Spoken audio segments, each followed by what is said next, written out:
Talked about Victor Schauberger and not just his water vortex machines, but it is believed that he also created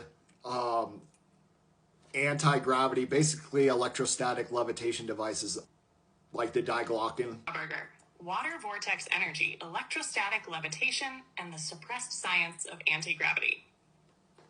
Victor Schauberger was one of the most suppressed inventors of the 20th century.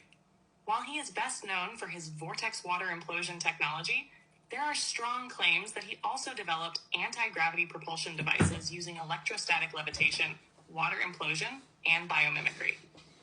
His discoveries were so revolutionary that after World War II, the US and Soviet Union both confiscated his work, and he died under mysterious circumstances shortly after being forced to hand over his patents. Let's break down his vortex energy systems, his anti-gravity research, and why his technology was hidden from the public. House 1, Schauberger's vortex technology, the science of implosion. Water vortex energy, the opposite of our current system. Instead of explosion-based energy, combustion, fuel, and friction, Schauberger focused on implosion.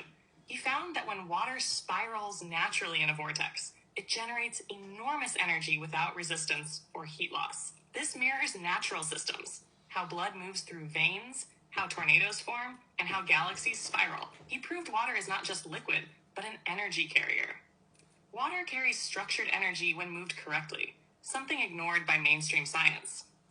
Implosion-based movement reduces resistance and increases velocity, leading to limitless motion. He theorized that this could power vehicles, homes, and even entire cities.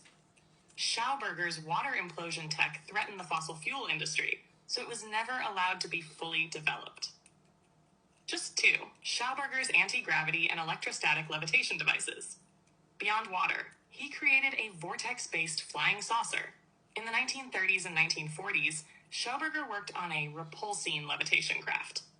This device used high-speed spinning vortexes to create lift, similar to how tornadoes create anti-gravity effects.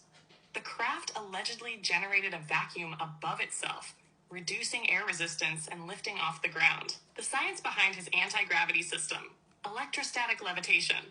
When air or water moves in a rapid spiral, it creates negative ionization, reducing weight. Centripetal motion creates lift. Instead of pushing against gravity, like airplanes, his system removed resistance altogether. Nature uses this same principle. Fish, birds, and even certain beetles levitate naturally using similar vortex effects. If Schauberger's technology had been fully developed, we wouldn't need combustion engines, rockets, or fossil fuel transportation. S3. How Schauberger's work was suppressed. He was forced to work on secret Nazi projects. During World War II, Schauberger was taken by the Nazis and forced to work on anti-gravity research. Some reports suggest his repulsine design was used in early Nazi UFO programs, Die Glocke, Vrillcraft.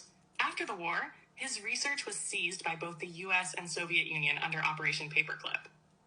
Post-war suppression and his mysterious death. The CIA and military took all of his documents and inventions under classified projects. He was invited to America in the 1950s, pressured to hand over his knowledge, and was sent back to Austria, broke and sick. Shortly after, he died under mysterious circumstances, and his patents were buried. His ideas were so powerful that governments ensured the public never saw them. At How Schauberger's research connects to Tesla and free energy. Tesla and Schauberger both discovered natural energy systems. Tesla focused on atmospheric electricity, while Schauberger focused on vortex energy. Both men realized that energy is not meant to be created. It is already present in nature and can be harnessed. Their work would have ended the fossil fuel industry, centralized power grids, and transportation monopolies. The unified energy field, ether, magnetism, and vortex motion. Ether is the medium through which all energy flows. Magnetic fields and vortex motion tap into this universal energy, making anti-gravity possible. The key to free energy lies in mimicking the natural implosion process of water, air, and electromagnetic fields. Schauberger and Tesla were unlocking the same force, energy from the ether, which could power the world without fossil fuels. 5. The future. Can we recreate Schauberger's technology? Water vortex energy can be rebuilt. Modern researchers are experimenting with Schauberger's principles to create self-sustaining energy systems. Electrostatic levitation needs testing. Devices like the LIFTER experiment, high-voltage electrostatic propulsion, prove that anti-gravity is real. Understanding nature is the key. Schauberger believed that all answers are found in natural flow.